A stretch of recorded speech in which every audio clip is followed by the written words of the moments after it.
بسم اللہ الرحمن الرحیم۔ السلام علیکم۔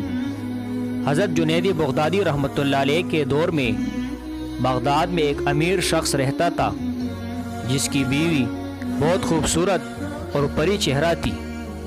اس عورت کو اپنے حسن و جوانی پر بہت ناز تھا۔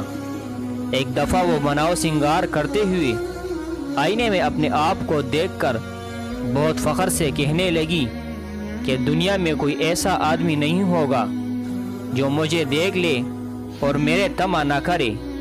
خاوند نے کہا کہ اور تو مجھے کسی کا پتہ نہیں، لیکن حضرت جنید رحمۃ اللہ علیہ پر یہ اعتماد ضرور ہے کہ وہ تمہیں دیکھ کر بھی تمہاری چاہت نہ کریں گے۔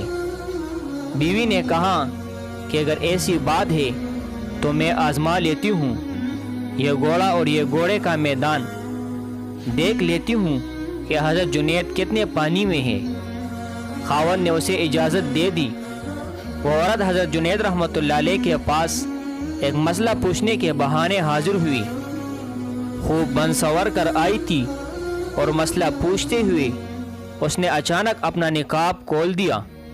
حضرت جنید بغدادی رحمۃ اللہ علیہ کی اس کے چہرے پر اچانک نظر پڑی تو انہوں نے فوراً نظر جھکا لی اور زور سے اللہ کے نام کی ضرب لگائی۔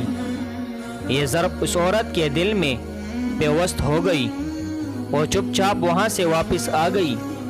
گھر واپس آئی تو دل کی حالت بدل چکی تھی۔